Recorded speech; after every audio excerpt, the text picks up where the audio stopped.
اور میں اپنے آپ کو پاک صاف نہیں کہتا، کیونکہ نفس امارہ انسان کو برائی ہی سکھاتا رہتا ہے، مگر یہ کہ میرا پروردگار رحم فرمائے۔ بے شک میرا پروردگار بخشنے والا ہے، مہربان ہے۔ اور بادشاہ نے حکم دیا کہ اسے میرے پاس لاؤ، میں اسے اپنا مصاحب خاص بناؤں گا۔ پھر جب ان سے گفتگو کی تو کہا کہ آج سے تم ہمارے ہاں صاحب منزلت ہو اور صاحب اعتبار ہو۔ یوسف نے کہا مجھے زرعی پیداوار پر مقرر کر دیجئے، کیونکہ میں حفاظت بھی کر سکتا ہوں اور اس کام سے واقف بھی ہوں۔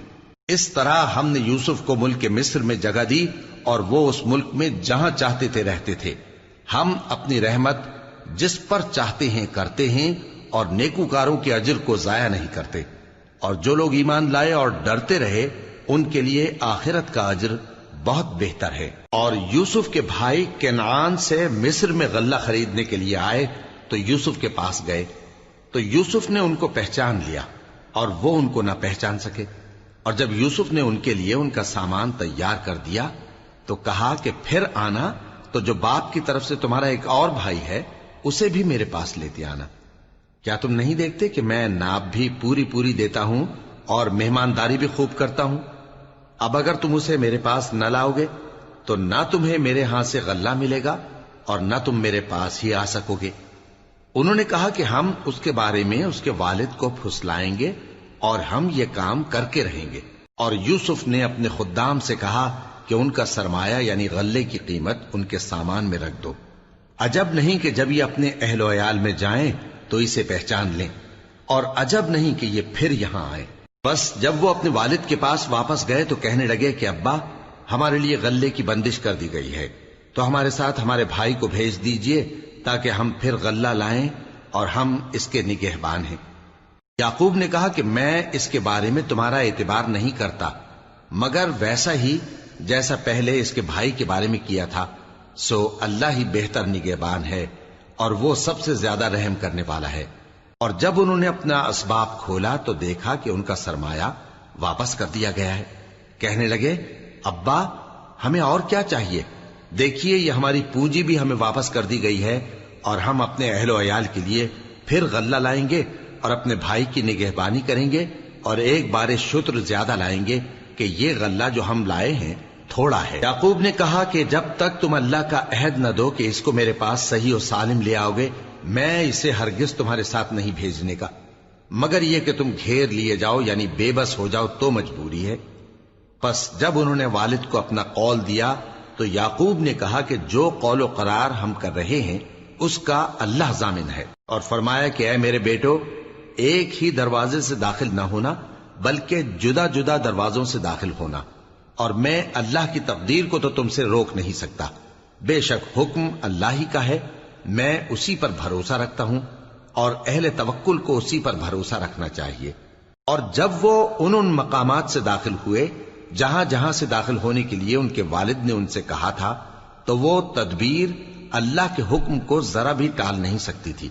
ہاں وہ یعقوب کے دل کی خواہش تھی جو انہوں نے پوری کی تھی، اور بے شک وہ صاحب علم تھے کیونکہ ہم نے ان کو علم سکھایا تھا، لیکن اکثر لوگ نہیں جانتے۔ اور جب وہ لوگ یوسف کے پاس پہنچے تو یوسف نے اپنے حقیقی بھائی کو اپنے پاس جگہ دی اور کہا کہ میں تمہارا بھائی ہوں، تو جو سلوک یہ ہمارے ساتھ کرتے رہے ہیں اس پر افسوس نہ کرنا۔ پھر جب ان کا اسباب تیار کر دیا تو اپنے بھائی کے تھیلے میں آپ خورا رکھ دیا۔ پھر جب وہ آبادی سے باہر نکل گئے تو ایک پکارنے والے نے آواز دی کہ قافلے والو تم تو چور ہو۔ وہ ان کی طرف متوجہ ہو کر کہنے لگے کہ تمہاری کیا چیز کھوئی گئی ہے؟ وہ بولے کہ بادشاہ کا کٹورا کھویا گیا ہے، اور جو شخص اس کو لے کے آئے اس کے لیے ایک بار شتر انعام، اور میں اس کا ضامن ہوں۔ وہ کہنے لگے کہ اللہ کی قسم تم کو معلوم ہے کہ ہم اس ملک میں اس لیے نہیں آئے کہ خرابی کریں اور نہ ہم چوری کیا کرتے ہیں۔ وہ بولے کہ اگر تم جھوٹے نکلے یعنی چوری ثابت ہوئی تو اس کی سزا کیا؟ انہوں نے کہا کہ اس کی سزا یہ کہ جس کے تھیلے میں وہ دستیاب ہو وہی اس کا بدل قرار دیا جائے، ہم ظالموں کو یہی سزا دیا کرتی ہیں۔ پھر یوسف نے اپنے بھائی کے تھیلے سے پہلے ان کے تھیلوں کو دیکھنا شروع کیا، پھر اپنے بھائی کے تھیلے میں سے اس کو نکال لیا۔ اس طرح ہم نے یوسف کے لیے تدبیر کی، ورنہ بادشاہ کے قانون کے مطابق وہ اپنے بھائی کو لے نہیں سکتے تھے مگر یہ کہ اللہ چاہے ہم جس کے چاہتے ہیں درجے بلند کرتے ہیں، اور ہر علم والے سے بڑھ کر ایک بڑا علم والا ہے۔ برادران یوسف نے کہا کہ اگر اس نے چوری کی ہو تو کچھ عجب نہیں کہ اس کے ایک بھائی نے بھی پہلے چوری کی تھی، مگر یوسف نے اس بات کو اپنے دل میں مخفی رکھا اور ان پر ظاہر نہ ہونے دیا، یعنی زیر لب کہا کہ تم بڑے برے ہو، اور جو تم بیان کرتے ہو اللہ اسے خوب جانتا ہے۔ وہ کہنے لگے کہ اے عزیز، اس کے والد بہت بوڑھے ہیں اور اس سے بہت محبت رکھتے ہیں، تو اس کو چھوڑ دیجئے اور اس کی جگہ ہم میں سے کسی کو رکھ لیجئے، ہم دیکھتے ہیں کہ آپ احسان کرنے والے ہیں۔ یوسف نے کہا کہ اللہ پناہ میں رکھے کہ جس شخص کے پاس ہم نے اپنی چیز پائی ہے اس کے سوا کسی اور کو پکڑ لیں، ایسا کریں تو ہم بڑے بے انصاف ہیں۔ آخر جب وہ اس سے نا امید ہو گئے تو الگ ہو کر صلاح کرنے لگے۔ سب سے بڑے نے کہا، کیا تم نہیں جانتے کہ تمہارے والد نے تم سے اللہ کا عہد لیا ہے، اور اس سے پہلے بھی تم یوسف کے بارے میں قصور کر چکے ہو، تو جب تک والد صاحب مجھے اجازت نہ دیں میں تو اس جگہ سے ہلنے کا نہیں، یا اللہ میرے لیے کوئی فیصلہ کرے، اور وہ سب سے بہتر فیصلہ کرنے والا ہے۔ تم سب والد صاحب کے پاس واپس جاؤ اور کہو کہ ابا، آپ کے صاحبزادے نے وہاں جا کر چوری کی، اور ہم نے تو اپنی دانست کے مطابق آپ سے اس کے لے آنے کا عہد کیا تھا، مگر ہم غیب کی باتوں کے جاننے اور یاد رکھنے والے تو نہیں تھے، اور جس بستی میں ہم ٹھہرے تھے وہاں سے، یعنی اہل مصر سے، اور جس قافلے میں آئے ہیں اس سے دریافت کر لیجئے، اور ہم اس بیان میں بالکل سچے ہیں۔ جب انہوں نے یہ بات یعقوب سے آ کر کہی تو انہوں نے کہا کہ حقیقت یوں نہیں ہے، بلکہ یہ بات تم نے اپنے دل سے بنا لی ہے، تو صبر ہی بہتر ہے۔ عجب نہیں کہ اللہ ان سب کو میرے پاس لے آئے، بے شک وہ علم والا ہے، حکمت والا ہے۔ اور ان کے پاس سے چلے گئے اور کہنے لگے کہ ہائے افسوس یوسف پر، ہائے افسوس، اور رنج و الم میں ان کی آنکھیں سفید ہو گئیں اور ان کا دل غم سے بھر رہا تھا۔ بیٹے کہنے لگے کہ واللہ آپ تو یوسف کو اسی طرح یاد ہی کرتے رہیں گے یہاں تک کہ آپ گھل جائیں گے یا جان ہی دے دیں گے۔ انہوں نے کہا کہ میں تو اپنے غم و اندوہ کا اظہار اللہ سے کرتا ہوں، اور اللہ کی طرف سے وہ باتیں جانتا ہوں جو تم نہیں جانتے۔ اے بیٹو، یوں کرو کہ ایک دفعہ پھر جاؤ اور یوسف اور اس کے بھائی کو تلاش کرو، اور اللہ کی رحمت سے نا امید نہ ہونا کہ اللہ کی رحمت سے تو کافر لوگ ہی نا امید ہوا کرتے ہیں۔ پھر جب وہ یوسف کے پاس گئے تو کہنے لگے کہ اے عزیز، ہمیں اور ہمارے اہل و عیال کو بڑی تکلیف ہو رہی ہے، اور ہم یہ تھوڑا سا سرمایہ لائے ہیں، آپ ہمیں اس کے عوض پورا غلہ دے دیجئے اور ہم پر خیرات کیجئے کہ اللہ خیرات کرنے والوں کو ثواب دیتا ہے۔ یوسف نے کہا، تمہیں معلوم ہے کہ جب تم نادانی میں پھنسے ہوئے تھے تو تم نے یوسف اور اس کے بھائی کے ساتھ کیا کیا تھا؟ وہ بولے، کیا واقعی تم ہی یوسف ہو؟ انہوں نے کہا، ہاں میں یوسف ہوں، اور بن یامین کی طرف اشارہ کر کے کہنے لگے، یہ میرا بھائی ہے، اللہ نے ہم پر بڑا احسان کیا ہے۔ جو شخص اللہ سے ڈرتا اور صبر کرتا ہے تو اللہ نیکوکاروں کا اجر ضائع نہیں کرتا۔ وہ بولے، اللہ کی قسم، اللہ نے تم کو ہم پر فضیلت بخشی ہے، اور بے شک ہم خطا کار تھے۔ یوسف نے کہا کہ آج کے دن تم پر کوئی ملامت نہیں، اللہ تم کو معاف کرے، اور وہ سب سے بڑھ کر رحم کرنے والا ہے۔ یہ میرا کرتا لے جاؤ، پھر اسے والد صاحب کے منہ پر ڈال دینا تو وہ بینا ہو جائیں گے، اور اپنے تمام اہل و عیال کو میرے پاس لے آؤ۔ اور جب قافلہ مصر سے روانہ ہوا تو ان کے والد کہنے لگے کہ اگر مجھ کو یہ نہ کہو کہ بوڑھا بہک گیا ہے تو مجھے تو یوسف کی بو آ رہی ہے۔ وہ بولے کہ واللہ آپ اسی قدیم غلطی میں مبتلا ہیں۔ مگر جب خوشخبری دینے والا آپ پہنچا تو اس نے کرتا ان کے منہ پر ڈال دیا، سو وہ بینا ہو گئے، اور بیٹوں سے کہنے لگے، کیا میں نے تم سے نہیں کہا تھا کہ میں اللہ کی طرف سے وہ باتیں جانتا ہوں جو تم نہیں جانتے؟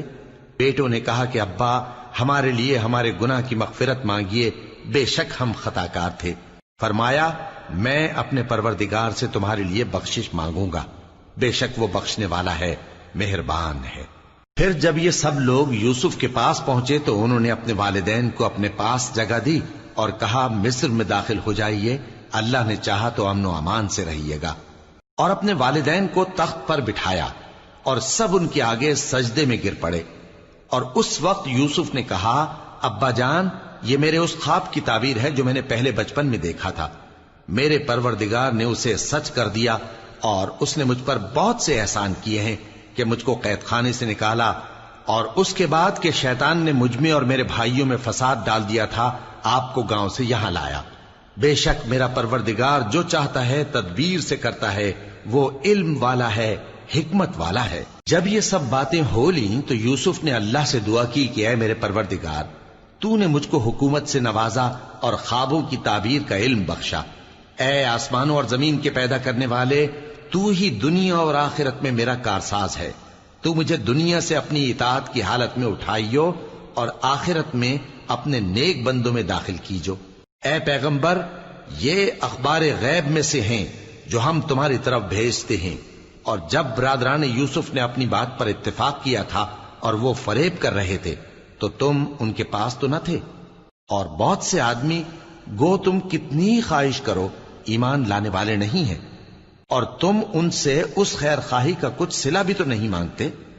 یہ قرآن اور کچھ نہیں تمام جہانوں کے لیے نصیحت ہے، اور آسمان و زمین میں بہت سی نشانیاں ہیں جن پر سے یہ گزرتے ہیں اور ان کو نظر انداز کر دیتے ہیں، اور یہ اکثر اللہ پر ایمان نہیں رکھتے مگر اس کے ساتھ شرک بھی کرتے ہیں۔ تو کیا یہ اس بات سے بے خوف ہیں کہ ان پر اللہ کا عذاب نازل ہو کر ان کو ڈھانپ لے، یا ان پر ناگہاں قیامت آ جائے اور انہیں خبر بھی نہ ہو؟ کہہ دو میرا رستہ تو یہ ہے، میں اللہ کی طرف بلاتا ہوں سمجھ بوجھ کر، میں بھی لوگوں کو اللہ کی طرف بلاتا ہوں اور میرے پیراؤ بھی، اور اللہ پاک ہے اور میں شرک کرنے والوں میں سے نہیں ہوں۔ اور ہم نے تم سے پہلے بستیوں کے رہنے والوں میں سے مرد ہی بھیجے تھے جن کی طرف ہم وہی بھیجتے تھے۔ کیا ان لوگوں نے ملک میں سیر و سیاحت نہیں کی کہ دیکھ لیتے کہ جو لوگ ان سے پہلے تھے ان کا انجام کیا ہوا؟ اور متقیوں کے لیے آخرت کا گھر بہت اچھا ہے، کیا تم سمجھتے نہیں؟ یہاں تک کہ جب پیغمبر نا امید ہو گئے اور انہوں نے خیال کیا کہ اپنی نصرت کے بارے میں جو بات انہوں نے کہی تھی اس میں وہ سچے نہ نکلے، تو ان کے پاس ہماری مدد آ پہنچی، پھر جسے ہم نے چاہا بچا دیا، اور ہمارا عذاب اتر کر گناہگار لوگوں سے پھیرا نہیں کرتا۔ ان کے قصے میں عقل مندوں کے لیے عبرت ہے۔ یہ قرآن ایسی بات نہیں ہے جو اپنے دل سے بنائی گئی ہو، بلکہ جو کتابیں اس سے پہلے نازل ہوئی ہیں ان کی تصدیق کرنے والا ہے، اور ہر چیز کی تفصیل کرنے والا، اور مومنوں کے لیے ہدایت اور رحمت ہے۔ شروع اللہ کا نام لے کر جو بڑا مہربان نہایت رحم والا ہے۔ الف لام میم را۔ اے نبی، یہ کتاب الہی کی آیتیں ہیں، اور جو کچھ تمہارے پروردگار کی طرف سے تم پر نازل ہوا ہے حق ہے، لیکن اکثر لوگ ایمان نہیں لاتے۔ اللہ وہی تو ہے جس نے ستونوں کے بغیر آسمان جیسا کہ تم دیکھتے ہو اتنے اونچے بنائے، پھر عرش پر جلوہ افروز ہوا اور سورج اور چاند کو کام میں لگا دیا، ہر ایک میعاد معین تک گردش کر رہا ہے۔ وہی دنیا کے کاموں کا انتظام کرتا ہے، اس طرح وہ اپنی آیتیں کھول کھول کر بیان کرتا ہے کہ تم اپنے پروردگار کے روبرو جانے کا یقین کرو۔ اور وہی ہے جس نے زمین کو پھیلایا اور اس میں پہاڑ اور دریا پیدا کیے اور ہر طرح کے میووں کی دو دو قسمیں بنائیں۔ وہی رات کو دن کا لباس پہناتا ہے، غور کرنے والوں کے لیے اس میں بہت سی نشانیاں ہیں۔ اور زمین میں کئی طرح کے قطعات ہیں ایک دوسرے سے ملے ہوئے، اور انگور کے باغ اور کھیتی اور کھجور کے درخت، بعض کی بہت سی شاخیں ہیں اور بعض کی اتنی نہیں ہوتی، باوجود کہ پانی سب کو ایک ہی ملتا ہے۔ اور ہم بعض میووں کو بعض پر لذت میں فضیلت دیتی ہیں، اور اس میں سمجھنے والوں کے لیے بہت سی نشانیاں ہیں۔ اگر تم عجیب بات سننی چاہو تو کافروں کا یہ کہنا عجیب ہے کہ جب ہم مر کر مٹی ہو جائیں گے تو کیا اثر نو پیدا ہوں گے؟ یہی لوگ ہیں جو اپنے پروردگار سے منکر ہوئے ہیں، اور یہی ہیں جن کی گردنوں میں طوق ہوں گے، اور یہی اہل دوزخ ہیں کہ ہمیشہ اس میں جلتے رہیں گے۔ اور یہ لوگ بھلائی سے پہلے تم سے برائی جلدی سے مانگتے ہیں، یعنی طالب عذاب ہیں، حالانکہ ان سے پہلے عذاب واقع ہو چکے ہیں، اور تمہارا پروردگار لوگوں کو باوجود ان کی بے انصافیوں کے معاف کرنے والا ہے، اور بے شک تمہارا پروردگار سخت عذاب دینے والا ہے۔ اور کافر لوگ کہتے ہیں کہ اس پیغمبر پر اس کے پروردگار کی طرف سے کوئی نشانی کیوں نازل نہیں ہوئی؟ اے نبی، تم تو صرف خبردار کرنے والے ہو، اور ہر ایک قوم کے لیے رہنما ہوا کرتا ہے۔ اللہ ہی اس بچے سے واقف ہے جو عورت کے پیٹ میں ہوتا ہے، اور وہی پیٹ کے سکڑنے اور بڑھنے سے بھی واقف ہے، اور ہر چیز کا اس کے ہاں ایک اندازہ مقرر ہے۔ وہ چھپی اور ظاہر چیزوں کا جاننے والا ہے، سب سے بزرگ ہے، عالی رتبہ ہے۔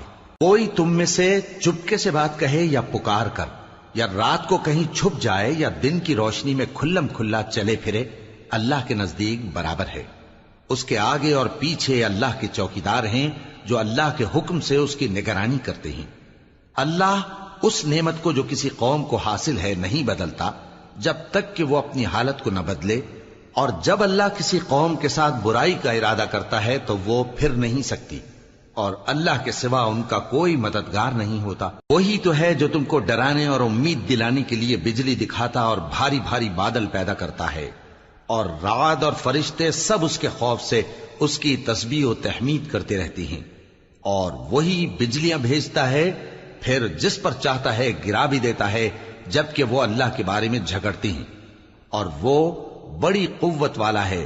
کام کا پکارنا تو اسی کا ہے، اور جن کو یہ لوگ اس کے سوا پکارتے ہیں وہ ان کی پکار کو کسی طرح قبول نہیں کرتے، مگر اس شخص کی طرح جو اپنے دونوں ہاتھ پانی کی طرف پھیلا دے تاکہ دور ہی سے اس کے منہ تک آ پہنچے، حالانکہ وہ اس تک کبھی بھی نہیں آ سکتا۔ اور اسی طرح کافروں کی پکار بیکار ہے۔ اور جتنی مخلوقات آسمانوں اور زمین میں ہے، خوشی سے یا ناخوشی سے اللہ کے آگے سجدہ کرتی ہے، اور ان کے سائے بھی صبح و شام سجدے کرتی ہیں۔ ان سے پوچھو کہ آسمانوں اور زمین کا پروردگار کون ہے؟ تم ہی کہہ دو کہ اللہ۔ ان سے کہو کہ کیا تم نے اللہ کو چھوڑ کر ایسے لوگوں کو کارساز بنایا ہے جو خود اپنے نفع و نقصان کا بھی اختیار نہیں رکھتے؟ کہو کیا اندھا اور آنکھوں والا برابر ہیں، یا اندھیرا اور اجالا برابر ہو سکتا ہے؟ بھلا ان لوگوں نے جن کو اللہ کا شریک مقرر کیا ہے، کیا انہوں نے اللہ کسی مخلوقات پیدا کی ہے جس کے سبب ان کے لیے مخلوقات مشتبہ ہو گئی ہے؟ کہہ دو کہ اللہ ہی ہر چیز کا پیدا کرنے والا ہے، اور وہ یکتا ہے، بڑا زبردست ہے۔ اسی نے آسمان سے مے برسایا، پھر اس سے اپنے اپنے اندازے کے مطابق نالے بہ نکلے، پھر پانی پر پھولا ہوا جھاگ آ گیا۔ اور جس چیز کو زیور یا کوئی اور سامان بنانے کے لیے آگ میں تپاتے ہیں اس میں بھی ایسا ہی جھاگ ہوتا ہے۔ اس طرح اللہ حق و باطل کی مثال بیان فرماتا ہے۔ سو جھاگ تو سوکھ کر زائل ہو جاتا ہے، اور پانی جو لوگوں کو فائدہ پہنچاتا ہے وہ زمین میں ٹھہرا رہتا ہے۔ اس طرح اللہ صحیح اور غلط کی مثالیں بیان فرماتا ہے تاکہ تم سمجھو۔ جن لوگوں نے اللہ کے حکم کو قبول کیا ان کی حالت بہت بہتر ہوگی، اور جنہوں نے اس کو قبول نہ کیا، اگر روئے زمین کے سب خزانے ان کے اختیار میں ہوں تو وہ سب کے سب اور ان کے ساتھ اتنے ہی اور نجات کے بدلے میں صرف کر ڈالیں، مگر نجات کہاں؟ ایسے لوگوں کا حساب بھی برا ہوگا، اور ان کا ٹھکانہ بھی دوزخ ہے، اور وہ بری جگہ ہے۔ بھلا جو شخص یہ جانتا ہے کہ جو کچھ تمہارے پروردگار کی طرف سے تم پر نازل ہوا ہے حق ہے، وہ اس شخص کی طرح ہے جو اندھا ہے؟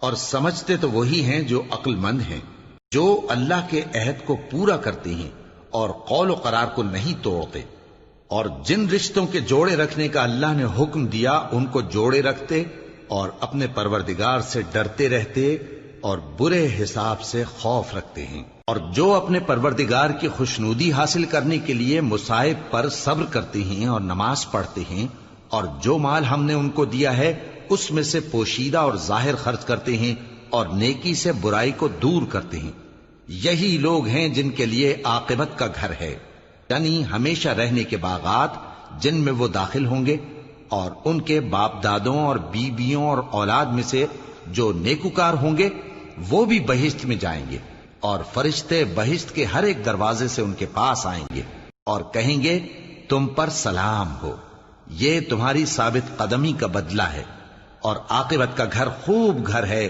اور جو لوگ اللہ سے پختہ عہد کر کے اس کو توڑ ڈالتے اور جن رشتوں کے جوڑے رکھنے کا اللہ نے حکم دیا ہے ان کو قطع کر دیتے اور ملک میں فساد کرتے ہیں، ایسوں پر لعنت ہے اور ان کے لیے برا انجام ہے۔ اللہ جس کا چاہتا ہے رزق فراخ کر دیتا ہے اور جس کا چاہتا ہے تنگ کر دیتا ہے. اور کافر لوگ دنیا کی زندگی پر خوش ہو رہے ہیں اور دنیا کی زندگی آخرت کے مقابلے میں بہت تھوڑا سامان ہے. اور کافر کہتے ہیں کہ اس پیغمبر پر اس کے پروردگار کی طرف سے کوئی نشانی کیوں نازل نہیں ہوئی؟ کہہ دو کہ اللہ جسے چاہتا ہے گمراہ کرتا ہے اور جو اس کی طرف رجوع ہوتا ہے اس کو اپنی طرف کا رستہ دکھاتا ہے، یعنی ان کو جو ایمان لاتے اور جن کے دل اللہ کی یاد سے آرام پاتے ہیں ان کو. اور سن رکھو کہ اللہ کی یاد سے ہی دل آرام پاتے ہیں. جو لوگ ایمان لائے اور عمل نیک کیے ان کے لیے خوشحالی اور عمدہ ٹھکانہ ہے. جس طرح ہم پہلے پیغمبر بھیجتے رہے ہیں اسی طرح اے نبی ہم نے تم کو اس امت میں جس سے پہلے بہت سی امتیں گزر چکی ہیں بھیجا ہے تاکہ تم ان کو وہ کتاب جو ہم نے تمہاری طرف بھیجی ہے پڑھ کر سنا دو. اور یہ لوگ رحمان کو نہیں مانتے.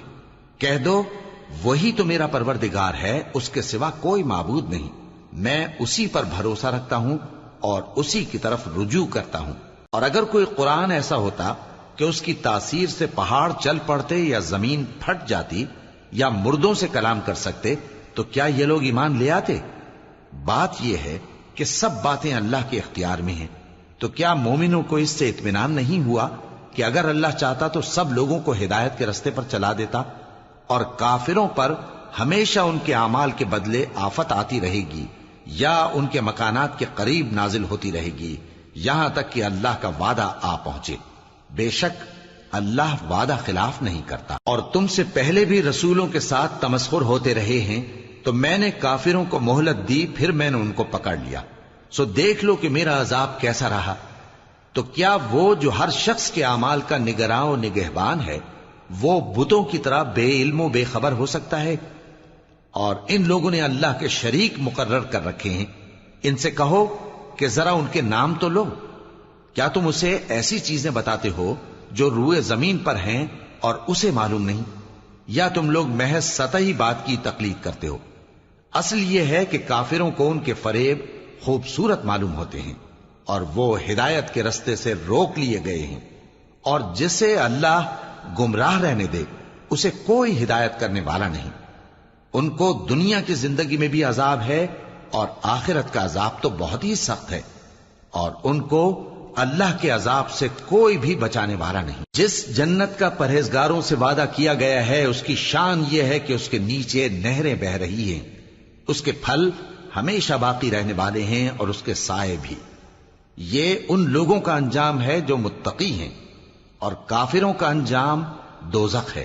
اور جن لوگوں کو ہم نے کتاب دی ہے وہ اس کتاب سے جو تم پر نازل ہوئی ہے خوش ہوتی ہیں، اور بعض فرقے اس کی بعض باتیں نہیں بھی مانتے. کہہ دو کہ مجھ کو یہی حکم ہوا ہے کہ اللہ ہی کی عبادت کروں اور اس کے ساتھ کسی کو شریک نہ بناؤں. میں اسی کی طرف بلاتا ہوں اور اسی کی طرف مجھے لوٹنا ہے. اور اسی طرح ہم نے اس قرآن کو عربی زبان کا فرمان بنا کر نازل کیا ہے. اور اگر تم علم آ جانے کے بعد ان لوگوں کی خواہشوں کے پیچھے چلو گے تو اللہ کے سامنے کوئی نہ تمہارا مددگار ہوگا اور نہ کوئی بچانے والا. اور اے نبی ہم نے تم سے پہلے بھی پیغمبر بھیجے تھے اور ان کو بیویاں اور اولاد بھی دی تھیں، اور کسی پیغمبر کے اختیار کی بات نہ تھی کہ اللہ کے حکم کے بغیر کوئی نشانی لے آتا. ہر حکم قضا کتاب میں لکھا ہوا ہے. اللہ جس چیز کو چاہتا ہے مٹا دیتا ہے اور جس کو چاہتا ہے باقی رکھتا ہے، اور اسی کے پاس اصل کتاب ہے. اور اگر ہم کوئی عذاب جس کا ان لوگوں سے وعدہ کرتے ہیں تمہیں دکھائیں، یعنی تمہارے روبرو ان پر نازل کریں، یا تمہاری مدت حیات پوری کر دیں، یعنی تمہارے انتقال کے بعد عذاب بھیجیں، تو تمہارا کام ہمارے احکام کا پہنچا دینا ہے اور ہمارا کام حساب لینا ہے. کیا انہوں نے نہیں دیکھا کہ ہم زمین کو اس کے کناروں سے گھٹاتے چلے آ رہے ہیں؟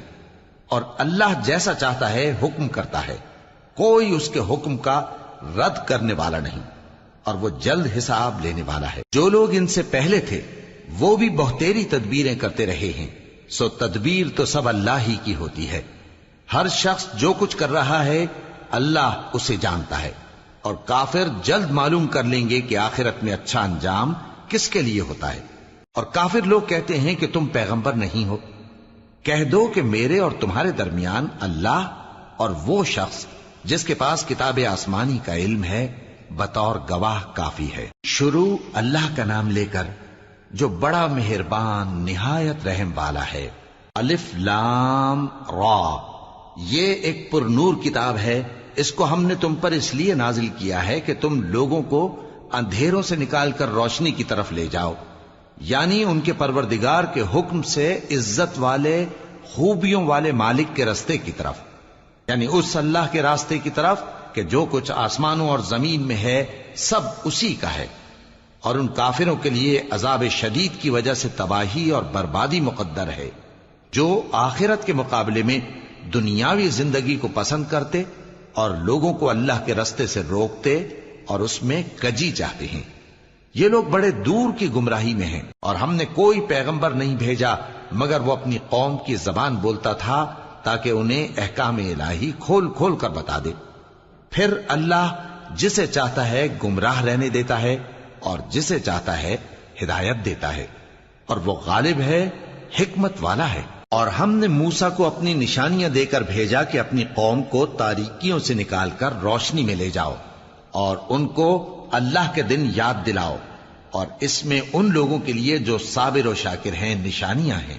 اور جب موسیٰ نے اپنی قوم سے کہا کہ اللہ نے جو تم پر مہربانیاں کی ہیں ان کو یاد کرو، جبکہ اس نے تم کو فرعون کی قوم سے رہائی بخشی، وہ لوگ تمہیں برے برے عذاب دیتے تھے اور تمہارے بیٹوں کو مار ڈالتے تھے اور تمہاری لڑکیوں کو زندہ رہنے دیتے تھے، اور اس میں تمہارے پروردگار کی طرف سے بڑی آزمائش تھی۔ اور جب تمہارے پروردگار نے تم کو آگاہ کیا کہ اگر شکر کرو گے تو میں تمہیں زیادہ دوں گا، اور اگر ناشکری کرو گے تو یاد رکھو کہ میرا عذاب بھی سخت ہے۔ اور موسیٰ نے صاف صاف کہہ دیا کہ اگر تم اور جتنے اور لوگ زمین میں ہیں سب کے سب ناشکری کرو تو بھی اللہ بے نیاز ہے، قابل تعریف ہے۔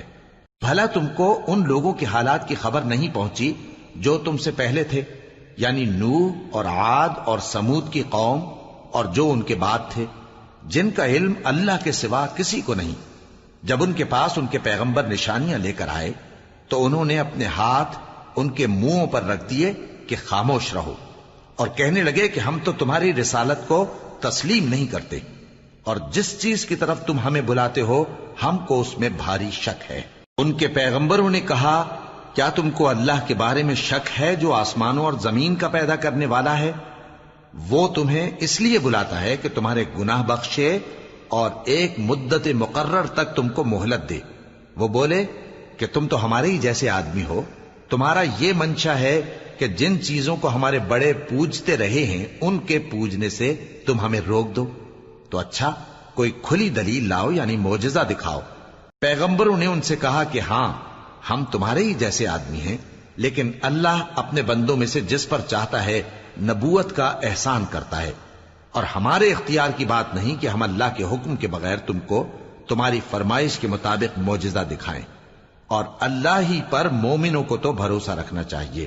اور ہم کیوں اللہ پر بھروسہ نہ رکھیں حالانکہ اس نے ہم کو ہمارے دین کے سیدھے رستے بتائے ہیں، اور جو تکلیفیں تم ہم کو دیتے ہو اس پر ہم صبر کریں گے، اور اہل توکل کو تو اللہ ہی پر بھروسہ رکھنا چاہیے۔ اور جو کافر تھے انہوں نے اپنے پیغمبروں سے کہا کہ یا تو ہم تم کو اپنے ملک سے باہر نکال دیں گے یا تم ہمارے مذہب میں واپس آ جاؤ۔ بس ان کے پروردگار نے ان کی طرف وحی بھیجی کہ ہم ظالموں کو ہلاک کر دیں گے اور ان کے بعد تم کو اس زمین میں آباد کر دیں گے۔ یہ اس شخص کے لیے ہے جو قیامت کے روز میرے سامنے کھڑے ہونے سے ڈرے اور میرے عذاب سے خوف کرے۔ اور پیغمبروں نے اللہ سے فتح چاہی اور ہر سرکش ضدی نامراد رہ گیا۔ اس کے پیچھے دوزخ ہے اور اسے پیپ والا پانی پلایا جائے گا، وہ اس کو گھونٹ گھونٹ کر کے پیے گا اور گلے سے نہیں اتار سکے گا، اور ہر طرف سے اسے موت آ رہی ہوگی مگر وہ مرنے میں نہیں آئے گا، اور اس کے بعد سخت عذاب ہوگا۔ جن لوگوں نے اپنے پروردگار سے کفر کیا ان کے اعمال کی مثال راکھ کی سی ہے کہ آندھی کے دن اس پر زور کی ہوا چلے جو اسے اڑا لے جائے۔ اسی طرح جو کام وہ کرتے رہے ان پر ان کو کچھ قابو نہ ہوگا۔ یہی تو پرلے سرے کی گمراہی ہے۔ کیا تم نے نہیں دیکھا کہ اللہ نے آسمانوں اور زمین کو تدبیر سے پیدا کیا ہے، اگر وہ چاہے تو تم کو نابود کر دے اور تمہاری جگہ نئی مخلوق پیدا کر دے، اور یہ اللہ کو کچھ بھی مشکل نہیں۔ اور قیامت کے دن سب لوگ اللہ کے سامنے کھڑے ہوں گے تو غریب پیروکار بڑے بن بیٹھنے والوں سے کہیں گے کہ ہم تو تمہارے پیرو تھے، کیا تم اللہ کا کچھ عذاب ہم پر سے دفع کر سکتے ہو؟ وہ کہیں گے کہ اگر اللہ ہم کو ہدایت کرتا تو ہم تم کو ہدایت کرتے۔ اب ہم گھبراہٹ ظاہر کریں یا صبر کریں، ہمارے حق میں برابر ہے، کوئی جگہ رہائی کی ہمارے لیے نہیں ہے۔ اور جب حساب کتاب کا کام فیصل ہو چکے گا تو شیطان کہے گا جو وعدہ اللہ نے تم سے کیا تھا وہ تو سچا تھا، اور جو وعدہ میں نے تم سے کیا تھا وہ جھوٹا تھا، اور میرا تم پر کسی طرح کا زور نہیں تھا۔ ہاں، میں نے تم کو گمراہی اور باطل کی طرف بلایا تو تم نے جلدی سے اور بے دلیل میرا کہنا مان لیا۔ تو آج مجھے ملامت نہ کرو، اپنے آپ ہی کو ملامت کرو۔ نہ میں تمہاری فریاد رسی کر سکتا ہوں اور نہ تم میری فریاد رسی کر سکتے ہو۔ میں اس بات سے انکار کرتا ہوں کہ تم پہلے مجھے شریک بناتے تھے۔ بے شک جو ظالم ہیں ان کے لیے درد دینے والا عذاب ہے۔ اور جو ایمان لائے اور عمل نیک کرتے رہے وہ بہشتوں میں داخل کیے جائیں گے جن کے نیچے نہریں بہہ رہی ہیں۔ اپنے پروردگار کے حکم سے وہ ہمیشہ ان میں رہیں گے، وہاں وہ ہر ملاقات پر ایک دوسرے کو سلام کہیں گے۔ کیا تم نے نہیں دیکھا کہ اللہ نے کلمہ طیبہ کی کیسی مثال بیان فرمائی ہے؟ وہ ایسی ہے جیسے پاکیزہ درخت جس کی جڑ مضبوط ہو اور شاخیں آسمان میں پھیلی ہوں۔ وہ اپنے پروردگار کے حکم سے ہر موقع پر پھل لاتا ہو، اور اللہ لوگوں کے لیے مثالیں بیان فرماتا ہے تاکہ وہ نصیحت حاصل کریں۔ اور ناپاک بات یعنی غلط عقیدے کی مثال ناپاک درخت کی سی ہے کہ وہ زمین کے اوپر ہی سے اکھیڑ کر پھینک دیا جائے، اس کو ذرا بھی قرار و ثبات نہیں۔ اللہ مومنوں کے دلوں کو صحیح اور پکی بات سے دنیا کی زندگی میں بھی مضبوط رکھتا ہے اور آخرت میں بھی رکھے گا۔ اور اللہ بے انصافوں کو گمراہ کر دیتا ہے، اور اللہ جو چاہتا ہے کرتا ہے۔ کیا تم نے ان لوگوں کو نہیں دیکھا جنہوں نے اللہ کے احسان کو ناشکری سے بدل دیا اور اپنی قوم کو تباہی کے گھر میں لا اتارا، یعنی دوزخ میں، کہ سب ناشکرے اس میں داخل ہوں گے اور وہ برا ٹھکانہ ہے۔ اور ان لوگوں نے اللہ کے شریک مقرر کیے کہ لوگوں کو اس کے رستے سے گمراہ کریں۔ کہہ دو کہ چند روز فائدے اٹھا لو، آخر کار تم کو دوزخ کی طرف لوٹ کر جانا ہے۔ اے پیغمبر، میرے مومن بندوں سے کہہ دو کہ نماز پڑھا کریں، اور اس دن کے آنے سے پیشتر جس میں نہ اعمال کا سودا ہوگا اور نہ دوستی کام آئے گی، ہمارے دیے ہوئے مال میں سے پوشیدہ اور علانیہ خرچ کرتے رہیں۔ اللہ ہی تو ہے جس نے آسمانوں اور زمین کو پیدا کیا اور آسمان سے مے برسایا، پھر اس سے تمہارے کھانے کے لیے پھل پیدا کیے اور کشتیوں اور جہازوں کو تمہارے زیر فرمان کیا تاکہ وہ سمندر میں اس کے حکم سے چلیں، اور نہروں کو بھی تمہارے زیر فرمان کیا، اور سورج اور چاند کو تمہارے لیے کام میں لگا دیا کہ دونوں دن رات ایک ڈگر پر چل رہے ہیں، اور رات اور دن کو بھی تمہاری خاطر کام میں لگا دیا، اور جو کچھ تم نے مانگا سب میں سے تم کو عنایت کیا۔ اور اگر اللہ کے احسان گننے لگو تو شمار نہ کر سکو، مگر لوگ نعمتوں کا شکر نہیں کرتے۔ کچھ شک نہیں کہ انسان بڑا بے انصاف ہے، ناشکرا ہے۔ اور جب ابراہیم نے دعا کی کہ اے میرے پروردگار، اس شہر کو لوگوں کے لیے امن کی جگہ بنا دے، اور مجھے اور میری اولاد کو اس بات سے کہ بتوں کی پرستش کرنے لگیں بچائے رکھیو۔ اے پروردگار، انہوں نے بہت سے لوگوں کو گمراہ کیا ہے، سو جس شخص نے میرا کہا مانا وہ میرا ہے، اور جس نے میری نافرمانی کی تو تو بخشنے والا ہے، مہربان ہے۔ اے پروردگار، میں نے اپنی اولاد ایک وادی میں جہاں کھیتی نہیں، تیرے عزت و ادب والے گھر کے پاس لا بسائی ہے۔ اے پروردگار، تاکہ یہ نماز پڑھیں، سو تو لوگوں کے دلوں کو ایسا کر دے کہ ان کی طرف جھکے رہیں، اور ان کو میووں سے روزی دیتے رہنا تاکہ تیرا شکر کریں۔ اے پروردگار، جو بات ہم چھپاتے اور جو ظاہر کرتے ہیں تو سب جانتا ہے، اور اللہ سے کوئی چیز مخفی نہیں، نہ زمین میں نہ آسمان میں۔ اللہ کا شکر ہے جس نے مجھ کو بڑی عمر میں اسماعیل اور اسحاق بخشے، بے شک میرا پروردگار دعا سننے والا ہے۔ اے پروردگار، مجھ کو ایسی توفیق عنایت کر کہ نماز پڑھتا رہوں، اور میری اولاد کو بھی یہ توفیق بخش۔ اے پروردگار، میری دعا قبول فرما۔ اے پروردگار، حساب کتاب کے دن میری اور میرے ماں باپ کی اور مومنوں کی مغفرت کیجو۔ اور مومنوں، یہ نہ سمجھنا کہ یہ ظالم جو کام کر رہے ہیں اللہ ان سے بے خبر ہے۔ وہ ان کو اس دن تک مہلت دے رہا ہے جبکہ دہشت کے سبب آنکھیں پھٹی کی پھٹی رہ جائیں گی اور لوگ سر اٹھائے ہوئے میدان قیامت کی طرف دوڑ رہے ہوں گے۔ ان کی نگاہیں خود اپنی طرف لوٹ نہ سکیں گی اور ان کے دل مارے خوف کے ہوا ہو رہے ہوں گے۔ اور لوگوں کو اس دن سے آگاہ کر دو جب ان پر عذاب آ جائے گا۔ تب ظالم لوگ کہیں گے کہ اے ہمارے پروردگار، ہمیں تھوڑی سی مہلت عطا کر تاکہ ہم تیری دعوت توحید قبول کریں اور تیرے پیغمبروں کے پیچھے چلیں۔ تو جواب ملے گا، کیا تم پہلے قسمیں نہیں کھایا کرتے تھے کہ تم کو اس حال سے جس میں تم ہو زوال نہیں ہوگا؟ اور جو لوگ اپنے آپ پر ظلم کرتے تھے تم ان کے مکانوں میں رہتے تھے، اور تم پر ظاہر ہو چکا تھا کہ ہم نے ان لوگوں کے ساتھ کس طرح کا معاملہ کیا تھا، اور تمہارے سمجھانے کے لیے مثالیں بیان کر دی تھیں۔ اور انہوں نے بڑی بڑی تدبیریں کی، اور ان کی سب تدبیریں اللہ کے ہاں لکھی ہوئی ہیں۔ گو وہ تدبیریں ایسی غضب کی تھیں کہ ان سے پہاڑ بھی ٹل جائیں۔ تو ایسا خیال نہ کرنا کہ اللہ نے جو اپنے پیغمبروں سے وعدہ کیا ہے وہ اس کے خلاف کرے گا۔ بے شک اللہ زبردست ہے، بدلہ لینے والا ہے۔ جس دن یہ زمین دوسری ہی زمین بنا دی جائے گی اور آسمان بھی بدل دیے جائیں گے اور سب لوگ اللہ کے سامنے نکل کھڑے ہوں گے جو یکتا ہے، بڑا زبردست ہے۔ اور اس دن تم گناہگاروں کو دیکھو گے کہ زنجیروں میں جکڑے ہوئے ہیں، ان کے کرتے تارکول کے ہوں گے اور ان کے چہروں کو آگ لپٹ رہی ہوگی، یہ اس لیے کہ اللہ ہر شخص کو اس کے اعمال کا بدلہ دے۔ بے شک اللہ جلد حساب لینے والا ہے۔ یہ قرآن لوگوں کے نام اللہ کا پیغام ہے تاکہ ان کو اس سے ڈرایا جائے اور تاکہ وہ جان لیں کہ وہی اکیلا معبود ہے، اور تاکہ اہل عقل نصیحت حاصل کریں۔